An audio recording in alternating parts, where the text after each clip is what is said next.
అన్ని రకాల రేట్లన్నీ పెరిగిపోయి ఇవాళ మనం నెత్తిన పూర్తిగా భారం పెట్టే పరిస్థితికి వచ్చారు.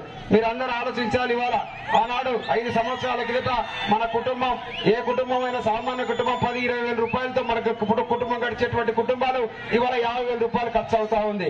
మరి వాళ్ళ 50,000 రూపాయలు మనకు ఖర్చు అయితే మరి ఆ ఇచ్చిన నవరత్నాలు ఏ పాటికి సరిపోతాయి అనేది మనం ఆలోచన చేసుకోవాలి.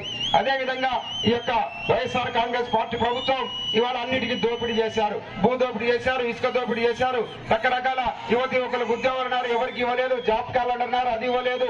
పూర్తిగా దోపిడీమయం చేసి ఇవాళ అవినీతిమయం చేసుకొని తీసుకొచ్చారు. రైతులను నట్టేట ముంచారు. రైతులకు గిట్టుబాటు ధర లేదు. అదేవిధంగా నకిలీ మందులు అమ్మినా పట్టించుకునేవాడు లేడు, నకిలీ ఎరువులు అమ్మినా పట్టించుకునేవాడు లేడు.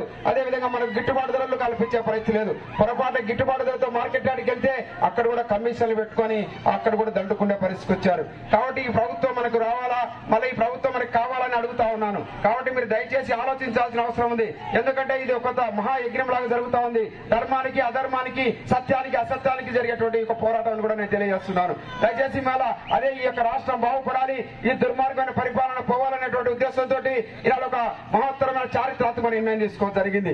అక్కడ నరేంద్ర మోడీ గారు, పవన్ కళ్యాణ్ గారు, అదేవిధంగా పెద్దలు చంద్రబాబు నాయుడు గారు ఒక నిర్ణయం తీసుకున్నారు. ప్రతిపక్ష పార్టీలన్నీ కూడా విడివిడిగా పోటీ చేస్తే ప్రజా వ్యతిరేక ఓటు చీలిపోయి మళ్ళీ మనకు దుర్మార్గుడు జగన్మోహన్ రెడ్డికి అధికారంలోకి వస్తాడని రాకుండా చేయాలనే ఉద్దేశంతో ఈ గ్రామాలు బాగుపడాలి, ఈ రాష్ట్రం బాగుపడాలనేటువంటి ఉద్దేశంతో ఒక మహా యజ్ఞం లాగా ఒక నిర్ణయం తీసుకోవడం జరిగింది. 3 పార్టీల కలయికతో 3 పార్టీల ఉమ్మడి అభ్యర్థిని నిలబెట్టడం జరిగింది.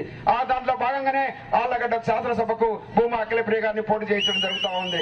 అదేవిధంగా నంద్యాల పార్లమెంట్ బైరెడ్డి సభ్యు గారి పోటీ చేయడం జరుగుతుంది. అందుకే అందరూ కూడా 3 పార్టీలు ఏకమై ఇవాళ ఈ జగన్మోహన్ రెడ్డిని సాగనంపాలంటే మనం ఖచ్చితంగా రేపు రాబోయే ఎన్నికల్లో ఏవైతే ఉన్నాయో 13వ తారీఖున భూమా అఖిలప్రియ గారికి సైకిల్ గుర్తుపై 1 ఓటు, అదేవిధంగా బైరెడ్డి సభ్యు గారికి 1 ఓటు వేయించి అత్యధిక మేరతో మిమ్మల్ని గెలిపించాలని కోరుకుంటూ సెలవు తీసుకుంటున్నాను. జై తెలుగుదేశం, జై జనసేన, జై బీజేపీ.